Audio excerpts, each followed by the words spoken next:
नमस्कार। अब तक की सभी समाचारों को लेकर आपके साथ मैं हूं सुखवीर। आप देख रहे हैं आपका अपना चैनल भिवानी हलचल। और आज की खबरें इस प्रकार से।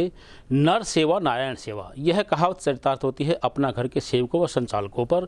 ऐसी ही एक घटना के बारे में अपना घर सेवक कमल गोयल ने बताया कि 2 वर्ष पहले एक युवक जिसकी हालत अत्यंत खराब थी, उसे वे अपना घर ले आए और काफ़ी प्रयासों के बाद इकलौते इस भाई को अपनी बहनों से मिलवा दी। भिवानी में अपना घर आश्रम करीबन 4 साल पहले शुरू हुआ था, जहां सुध बुध खोए हुए व्यक्तियों को प्रभु जी के रूप में रखकर सेवा की जाती है और उनको उनके परिजनों से मिलवाने की कोशिश भी की जाती है।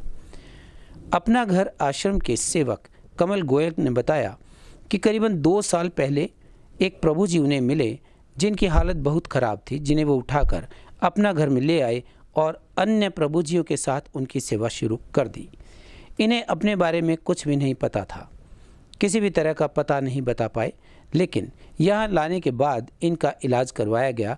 धीरे धीरे ये ठीक हुए और इन्होंने अपना पता मालवीय नगर दिल्ली का बताया।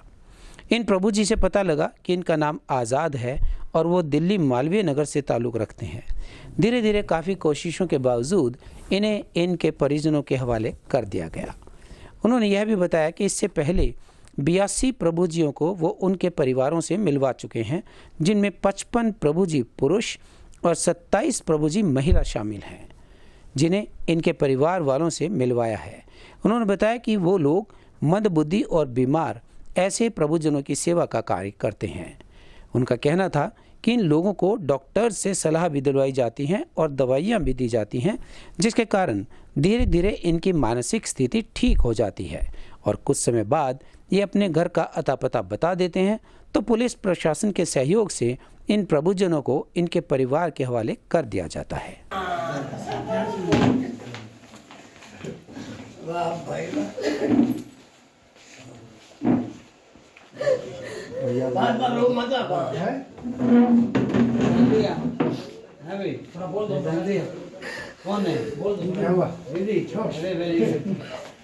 सभी को पुण्य प्रणाम। आज श्री कृष्ण प्रणामी अपना घर आश्रम से 1 साल पहले शार्दुलपुर से सेवा व उपचार के वास्ते अपने घर आश्रम में श्री सदानंद जी की महाराज जी के आशीर्वाद से दादरी गेट स्थित श्री कृष्ण प्रणामी मंदिर में श्री कृष्ण प्रणामी अपना घर आश्रम ऐसे लोगों की सेवा करता है जो कि सड़क पे अपाहिज, मंदबुद्धि, लवारिस और अपने परिवार से बिछड़े हुए, अपनी मानसिक स्थिति ठीक नहीं होने के कारण जो घर से बिछड़ जाते हैं, ऐसे लोगों को आश्रम में लाकर उनकी सेवा व उपचार किया जाता है। इसी कड़ी में आज आज़ाद प्रभु जी, हमने इनको प्रभु जी का नाम देते हैं, जो कि दिल्ली मालवीय नगर से पिछले 2 वर्षों से अपने घर से लापता थे और घर से बिछड़े हुए थे। कल उनके द्वारा उनका पता बताने पर आज हमने उनके घर वालों से संपर्क किया। उनके घर वाले आके उनको आज हमने उनका पुनर्वास करवा दिया गया है। परिवार वाले आके उनको लेके गए हैं। ऐसे ही हमने पहले भी 82 प्रभु जी को हमने उनके परिवार वालों से मिलवा दिया है, जिसमें 55 पुरुष प्रभु जी और 27 महिला प्रभु जी को हमने उनके परिवार वालों से मिलवा दिया है। इनको मनोरोगी डॉक्टर को दिखाया जाता है। जब इनकी दवाइयाँ दी जाती हैं इनको, तो इनकी मानसिक स्थिति ठीक हो जाती है। कुछ समय के बाद ये अपने घर का अता पता बता देते हैं। उसके द्वारा हम पुलिस प्रशासन के सहयोग से इनके घर वालों का पता लगाते हैं और इनको परिवार वालों से मिलवा दिया जाता है। स्थानीय हनुमान जोड़ीधाम मंदिर प्रांगण में युवा जागृति एवं जन कल्याण मिशन ट्रस्ट द्वारा नेताजी सुभाष चंद्र बोस जयंती सप्ताह कार्यक्रम का रविवार को समापन करते हुए पीढ़ी एवं परंपरा बचाओ अभियान का शुभारंभ किया गया। अभियान का शुभारंभ अंतर्राष्ट्रीय संत स्वामी आर्यवेश महाराज ने बतौर मुख्य अतिथि पहुंचकर अंतर्राष्ट्रीय क्रांतिकारी युवा संत स्वामी आदित्य वेश के साथ किया गया। इस अवसर पर कार्यक्रम की अध्यक्षता समाज सेवी विजय प्यारेलाल व परिवर्तन मंच के फाउंडर मास्टर सतबीर रतेरा द्वारा की गई। युवा जागृति व जन कल्याण मिशन ट्रस्ट द्वारा जारी नेताजी सुभाष चंद्र बोस जयंती सप्ताह कार्यक्रम का समापन समारोह एवं पीढ़ी एवं परंपरा बचाओ अभियान का शुभारंभ करते हुए अंतर्राष्ट्रीय संत एवं आर्य प्रतिनिधि सभा के अध्यक्ष स्वामी आर्यवेश महाराज ने कहा कि आज हमें नेताजी सुभाष चंद्र बोस, वीर भगत सिंह, राजगुरु सुखदेव, स्वामी विवेकानंद और स्वामी दयानंद सरस्वती के जीवन से बहुत कुछ सीखने की ज़रूरत है। उन्होंने जो देश को दिया है वह बहुत कुछ है। यदि हम उसे सहेज कर रखें तो हमारा भारत कभी किसी का गुलाम नहीं हो सकता। उनका कहना था कि आज हमें शिक्षा दीक्षा पर बल देना होगा, संस्कार और संस्कृति को सहेज कर रखना होगा, क्योंकि आज हमारी संस्कृति और संस्कार खंडित होते जा रहे हैं। शिक्षा पद्धति कमज़ोर पड़ती जा रही है। उन्होंने कहा कि किसी भी देश को मजबूत करना तो उसके संस्कार, संस्कृति और उसकी शिक्षा को मजबूत करना बहुत ज़रूरी है। का दायित्व है, साधु समाज पर ही है और भगवान पहन करके उसके लिए कहीं कहीं कार्य करते हैं, उसको आगे बढ़ाने की जो व्यवस्था में लगे हैं। तो ऐसे पूजनीय, प्रार्थनीय, वंदनीय संत हमारे बीच में है, आदरणीय स्वामी अजयवेश जी महाराज और उनके ही अनुज, उनके ही शिष्य, उनके ही साथ में लगे इस कार्य को आगे बढ़ाते हुए हमारे आदित्य वेश जी हमारे बीच में पहुँचे हैं, क्योंकि हमने अभी इन्होंने संन्यास धारण कर लिया है। इस जीवन में इन्होंने कुछ सीखा, भारत के साथ में रहकर के उन्होंने सोचा होगा कि इस जीवन में हम ज़्यादा से ज़्यादा काम कर सकते हैं, क्योंकि कुछ सबसे ऊपर गिना जा सकता है, क्योंकि उस नवयुवक ने अपने परिवार और अपने माता पिता की जो इच्छाएं थी उनसे अलग हटकर अपने जीवन को प्रारंभ किया। यदि आप उनके जीवन को पढ़ेंगे तो आपको मालूम पड़ेगा कि उनके पिताजी राय बहादुर थे और कुछ ना कुछ अंग्रेज सरकार के समर्थक थे। उनकी इच्छा थी मेरा बेटा अंग्रेजी शिक्षा प्राप्त करे, और उस समय की देश की और पूरे इंग्लैंड की जो सरकार थी उसकी तरफ से घोषित सबसे बड़ी जो परीक्षा होती थी, ICS बोलते थे उसको, इंडियन सिविल सर्विस, उसको पास करें और उसके बाद बड़ा अधिकारी बने। हर माता पिता की अपनी संतान से अपेक्षाएं होती हैं, इच्छाएं होती हैं कि वो इस प्रकार से जीवन में कुछ बड़े बन करके और किसी पद प्रतिष्ठा को ग्रहण करें। उनके पिताजी भी ये चाहते थे, किंतु उनकी माता प्रभावती, वो एक धार्मिक माँ थी, देशभक्ति के विचार उसके मस्तिष्क में भरे हुए थे बचपन से। वे सुभाष बोस को देशभक्ति के बारे में बताती रहती थी, महापुरुषों के जीवन के बारे में बताती रहती थी, और पिताजी और माताजी की दोनों की शिक्षाएं कुछ अलग अलग ढंग से उनको प्राप्त हो रही थी। कटक में, कलकत्ते में अपनी शिक्षा प्राप्त करने के बाद आखिर पिताजी की इच्छा के अनुरूप वो लंदन चले गए और वहाँ उन्होंने ICS पास किया। वहाँ पर जिस कॉलेज में पढ़ते थे उसमें भी परीक्षा हुई तो चौथे नंबर पर वो आए। इतने प्रतिभावान थे, इतने बुद्धिमान थे, इतने तेजस्वी थे, और जब परीक्षा हुई तो पहले भारतीय थे जिन्होंने ICS पास किया। उससे पहले कोई ICS नहीं बना, किंतु उनके दिल और दिमाग में बहुत कुछ अपने देश के लिए काम करने का एक लक्ष्य, एक संकल्प उनको प्रेरित कर रहा था कि इस ICS परीक्षा के इस सर्टिफिकेट को मैं किस दिशा में प्रयोग करूं। मेरे सामने दो रास्ते हैं। एक रास्ता है मैं इसके आधार पर भारत में जाकर के कोई बहुत बड़ा अधिकारी बन सकता हूं, किसी जिले का कलेक्टर बन सकता हूं, और उस समय के जिले बहुत बड़े बड़े जिले होते थे जिन्हें ये सब मिल सकता है। और दूसरी तरफ हमारे देश के ऊपर जिन लोगों ने गुलामी की जंजीरें जकड़ रखी हैं, जब तक मांगे पूरी नहीं होती तब तक वे किसी भी टेंडर अलॉटमेंट में नहीं लेंगे हिस्सा। यह कहना है सिंचाई विभाग से संबंधित ठेकेदारों का। GST 12% किए जाने व भुगतान करने सहित अन्य मांगों पर बिफरे ठेकेदार सरकार की बेदखली से तंग आकर संघर्ष की राह पर आ गई है। यह जानकारी छतर सिंह ने दी।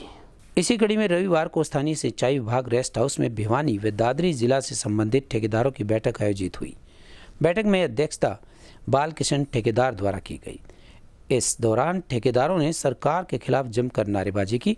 बैठक के दौरान सिंचाई विभाग से संबंधित ठेकेदारों की विभिन्न समस्याओं को लेकर चर्चा की गई। इन ठेकेदारों ने GST 12% से 18% किया गया है, उसे वापस घटाकर 12% किए जाने पर जोर दिया। अधिक ली गई राशि को वापस देने पर और ठेकेदारों द्वारा विभाग को दी जाने वाली सेवाओं के GST ठेकेदार के बजाय विभाग वहन करे, इस बात पर जोर दिया। उनका यह भी कहना था कि ठेकेदारों का लंबे समय से जो राशि भुगतान लंबित पड़ी है उसे भी तुरंत दिया जाए। बैठक को संबोधित करते हुए ऑल हरियाणा ठेकेदार एसोसिएशन के उप प्रधान छतर सिंह ने कहा कि करीबन 6 माह से वे अपनी मांगों को लेकर सरकार व अधिकारियों के दरों की धूल फेंकने को मजबूर हैं, लेकिन उनकी किसी भी प्रकार की कोई सुनवाई नहीं हो रही है। सर मीटिंग करी है हमने जीएसटी के लिए, जो हमारी 18% कर दी गई है ज़बरदस्ती, उसको वापस लाने के लिए इकट्ठे हुए हैं। और दूसरी हमारी अनाउंसमेंट की पेमेंट जो है रोक दी गई है, उसके लिए इकट्ठे हुए हैं। और तीसरा जो मुद्दा है प्राइस एक्सक्लेशन का, उसके लिए हम इकट्ठे हुए हैं। और सभी ठेकेदार भाई इकट्ठे होकर 31 तारीख को पंचकुला जा रहे हैं। इस मुद्दे के लिए को लेकर हमने चीफ से मिलना पड़े या इसी से मिलना पड़े या कमिश्नर से मिलना पड़े, वहाँ जाएंगे और हमारी मांगे रखेंगे। पोर्टल के ऊपर कहा कि 1 महीने के अंदर जब पेमेंट कर दी जाएगी ठेकेदारों की, वो पेमेंट का ब्याज काट दिया जाएगा। हमारा ही पैसा, हमारा ही ब्याज काटा जाएगा। ये कौन सा उचित है? ये बहुत सरासर गलत है। और 1 महीने के बाद पेमेंट करते हैं तो उसका ब्याज देते हैं, ये सरासर गलत है। हमारी की तीसरी मांग ये भी है, इसलिए हम इकट्ठे हुए हैं जीएसटी के लिए। जो 12% की बजाय 18 कर दिया इन्होंने, पहले हमारा 12 था, अब 18 कर दिया है। इसलिए एचएसआर में जो 12% जो रखे उसको 18 किया जाए, अन्यथा हमारा अलग से 18% जीएसटी दे दिया जाए बिल के अंदर। किसी भी व्यवसाय में सर्विस प्रोवाइडर पर जीएसटी नहीं लगती, जीएसटी हमेशा कंज्यूमर पर जाती है। नंबर 2, ये महकमे कहते हैं कि ये रेट में इंक्लूड है, किसी भी आइटम के ऊपर जीएसटी एक्स्ट्रा होती है, पूरे हिंदुस्तान का ये नियम है। फिर हमारे रेट में इंक्लूड कैसे होगी? एक बात। जब दूसरी बात ये है कि मान लो हम कोई मिट्टी का काम करते हैं, 20-30 लाख रुपए का सफाई का काम है नहरों का, उस पर जीएसटी 18% लगती है, जबकि हमारी इनकम टैक्स डिपार्टमेंट मानता है कि 8% हमारी आमदनी है, उस पर हम 18% कहाँ से दें? ना हम कुछ खरीदते ना कुछ बेचते, वहीं की मिट्टी वहीं डाल दी। तीसरी बात, जब लेबर को हम पूरी पेमेंट करते हैं, लेबर के ऊपर हम जीएसटी कहाँ से दें? हमारी मांग ये है कि इस जीएसटी चैप्टर को या तो कंज्यूमर, हमारे जो डिपार्टमेंट है वो कंज्यूमर है, हम सर्विस प्रोवाइडर हैं, वो अपने आप वहन करें, रेटों से इसको अलग करें, या फिर हमारे बिल के साथ 18% जीएसटी अलग से हमें पेमेंट की जाए ताकि हम आगे बढ़ सकें डिपार्टमेंट को। ये हमारी मुख्य मांग है। दूसरी बात, हमारी जो है सभी ठेकेदारों की पेमेंटें रुकी हुई हैं, बच्चे भूखे मर रहे हैं, इधर उधर से मांग के कर्जा उठा के हमने पैसे लगाए हुए हैं, कर्जवान हम पहले ही हो गए, ब्याज और भर रहे हैं और हमें 1-1 साल तक पेमेंट नहीं मिल रही है। हम मजबूर हैं, या तो हम अब काम बंद करने जा रहे हैं, आगे हम जो है टेंडर सोच समझ के भरेंगे। यही हमारी मुख्य मांग है कि हमारी ये समाधान किए जाएं। मेरा नाम छतर सिंह ठेकेदार। हमारी सिंचाई विभाग के सारे भाइयों ने, ठेकेदारों ने मिलकर आज बाल किशन की प्रधानगी में ये मीटिंग करी हमने। हमारी मुख्य मांगे हैं, जीएसटी को 12% से सरकार ने 18% कर दिया, और उन्होंने जो विभाग के रेट बनाए हुए हैं एचएसआर के, वो 12% से बनाए हुए हैं। या तो हमारे को 18% दे वो, या अपना वो एचएसआर है वो 18% पर बनाए। और हमारी जो पेमेंट है वो कह रहे हैं कि भाई ये बढ़ा दिए, 10% अनाउंसमेंट के हो गए, कोई 20% हो गए, इस वजह से हमारे रोक रखे हैं। हमारी पेमेंट कर दी जाए। अनाउंसमेंट तो उन्होंने करी है, जिसकी पावर थी उसने हमारा नाश किया है। बीती 24 जनवरी 2023 से 28 जनवरी तक महाराष्ट्र में आयोजित ऑल इंडिया यूनिवर्सिटी चैंपियनशिप में 57 किलोग्राम भार वर्ग की फ्री स्टाइल कुश्ती में गोल्ड मेडल प्राप्त करने वाले खिलाड़ी सतीश सैनी का अपने गृह नगर भिवानी पहुंचने पर जोरदार स्वागत किया गया। इस अवसर पर खेल प्रेमियों द्वारा पहलवान सतीश सैनी को शहर के मुख्य मार्गों से ले जाते हुए उनका नौरंगाबाद पहुँचने पर अभिनंदन किया गया। इस अवसर पर ग्राम नौरंगाबाद के पूर्व सरपंच नसीब सिंह ने विजेता खिलाड़ी की पीठ थपथपाई और कहा कि सतीश सैनी गरीब पृष्ठभूमि से उठा हुआ खिलाड़ी है।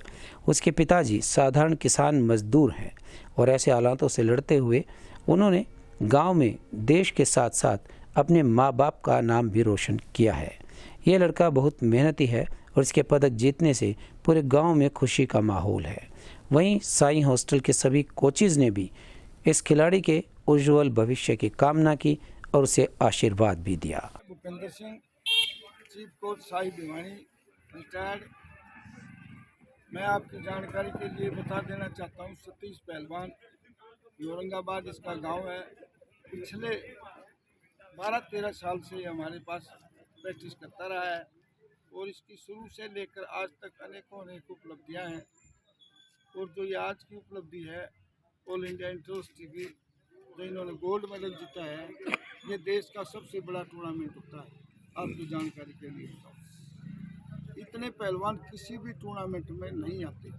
इतनी पार्टिसिपेशन देश में सिर्फ इसी टूर्नामेंट में होती है, और इसने ये गोल्ड मेडल जीता है। एक ये बड़ी अचीवमेंट है इसमें। मैं अपनी तरफ से और हमारे खेल छात्रावास की तरफ से इसको ढेर सारी शुभकामनाएं बधाई देता हूँ। हाँ जी, मैं रेसलिंग कोच प्रवीण बामड़ा से हूँ और सतीश हमारे यहाँ साई हॉस्टल में काफ़ी सालों से प्रैक्टिस कर रहा है और बहुत ही होनहार लड़का है। और इसने इससे पहले भी नेशनल में 4-5 बार मेडल जीते हैं। जैसे कि 2019 में गुजरात में जूनियर नेशनल में भी इसने मेडल जीता था और स्कूल नेशनल में मेडल जीते हैं। पर अब ये जो ऑल इंडिया यूनिवर्सिटी महाराष्ट्र के कोल्हापुर में चल रही थी, इसमें इसने 57 kg फ्री स्टाइल में गोल्ड मेडल प्राप्त किया है। और इसे कोच साहब ने बताया भी था, इस ऑल इंडिया यूनिवर्सिटी एक ऐसा टूर्नामेंट में है जहां 140-50 बच्चे एक ही भार वर्ग में पार्टिसिपेट कर रहे हैं और इसमें इसने बहुत ही बढ़िया कुश्ती दिखाई। 7-8 कुश्तियाँ जीतने के बाद इसमें मेडल आ जाता है। एक्स सरपंच औरंगाबाद, ये हमारे गांव का सतीश पहलवान है और गरीब परिवार से है। इसने पूरे गांव का नाम नहीं, पूरे देश का नाम रोशन किया है और इसने हमें उम्मीद है कि ये ओलंपिक में मेडल लेकर और अपने देश का नाम रोशन करेगा। पूरे गांव की तरफ से मैं इसको बहुत ढेर सारी बधाइयाँ देना चाहता हूँ। बीते 22 जनवरी से दिनोद गेट के निकट कुंगड़ियों के मंदिर में की जा रही श्री देवी भागवत कथा का समापन रविवार को हो गया। इस अवसर पर कथा व्यास डॉक्टर विनय मिश्रा द्वारा अपने मुखार बिंद से गुप्त नवरात्रों के दौरान देवी का महिमा मनन करते हुए उनकी कथा का गुणगान किया, जिसका हजारों की संख्या में पहुंचे भक्तों ने रसपान किया।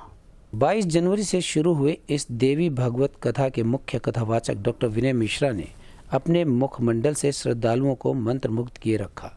कथावाचक ने कहा कि इस प्रकार की कथाएं छोटी काशी भिवानी में बड़ा ही सौभाग्य का कार्य माना जाता है। इस कथा के सुनने से संपूर्ण पाप नष्ट हो जाते हैं और कथा समापन के समय 51 कन्याओं की विभिन्न सामग्रियों के द्वारा पूजा अर्चना की गई। उसके बाद हवन यज्ञ व भंडारे का आयोजन किया गया। भंडारे में अनेक श्रद्धालुओं ने प्रसाद ग्रहण भी किया और कथा का रसपान किया। वहीं मंदिर के संरक्षक ने कहा कि इस प्रकार की कथा अपने आप में एक अनुभूति है और इस प्रकार की कथा सुनने और सुनाने वालों को माँ देवी का अनंत प्रसाद मिलता है और वहीं इस प्रकार की कथाओं के होने से सुख, शांति व समृद्धि की प्राप्ति हो। 1.25 लाख जाप, यज्ञ, दिव्य रूप से आहुति, 101 औषधियों से युक्त ये हवन संपन्न हुआ। उससे पहले भोजे वाली देवी से 251 कलश यात्रा का लेकर के यहाँ पर आह्वान हुआ, शक्ति का, देवी का, प्रकृति का। और आज ये समारोह यज्ञ और भंडारे के साथ देवी मैया की कृपा से संपन्न हो रहा है। समष्टिक भंडारे का आयोजन किया गया है।